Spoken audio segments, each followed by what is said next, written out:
So folks, before we jump into some new material, I want to talk about some review in terms of logarithms. If you like general forms of equations, then you might want to write this down. This is the definition of a logarithm. And if you don't like this method, if you prefer numbers, let me give you one.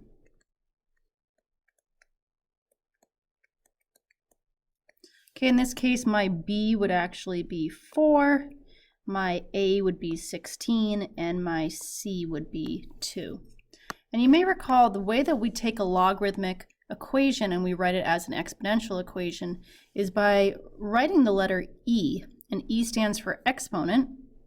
We start here and we swoop over and we go like that. So the first number that I hit was 4, so we'll say 4, and then the next number I hit was 2, so we write that as an exponent. And then we're going to have equal to 16. So first I hit the 4, then I hit the 2, and then I hit the 16, and we wrote that as an exponential equation. So just know that we can take this and rewrite it as that. So how can we convert the following into logs? And you might recall this, but we drew an L because we're converting from exponents to logs. So we can say that this is log base 5 of 25 is equal to 2. Okay, this one here would be log base g of 3 equals 1/2. Or is that a 9? Yeah, it's a fancy 9. So log base 9 of 3 equals 1/2. See if you can do this next one on your own. So you should have had log base 8 of 1/8 equals -1. Sweet, nice job. If you need more practice, you can go ahead and pause this, but I'm going to give you the answers right away. So this first one here is going to be 5 squared equals 25. This next one's going to be 2 cubed equals 8.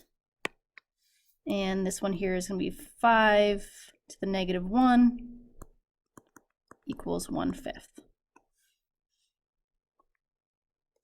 All right, just a little bit of review in terms of the common log. The common log is base 10. So if you're going to write notes on this, common log is base 10. And you will very rarely see it as log base 10 of x. In fact, what you'll have is just log x. But you should know that if there's no base given and it says log, it implies base 10. So believe it or not, you could just plug these straight into your calculator, and it's on the top screen of your calculator. You can just type in log of 100. But let's think about what that's equal to, and I'm going to just say equals x. And to do this, I'm going to rewrite this as log base 10 of 100 is equal to x. So this says 10 to the x equals 100. Well, 10 to the what power gives me 100? Well, that's going to be x equals 2, or 10 squared. So this entire thing is equal to 2. And again, if you did this in your calculator, you would get 2. All right, same thing here. I'm going to rewrite this as equal to x, and I'm going to rewrite this as log base 10 of 1 is equal to x. So this is saying 10 to what power is equal to 1? Well, that's going to be 10 to the 0th power is 1, so here our x is 0. All right, this next one, we're going to set equal to x as well, and I'm going to rewrite it as log base 10 to the 1000 equals x. So this is going to be 10 to the x equals 1000. And you can kind of play with that on your calculator, but it is x equals 3. If I said use your calculator, you would literally just write log, and that's right next to the number 7 on your graphing calculator. And you would take log of 100, and it will give you the same answer. Another thing I want to review is what natural log is. If you simply just see ln x on your paper, that's telling you that your log is base e.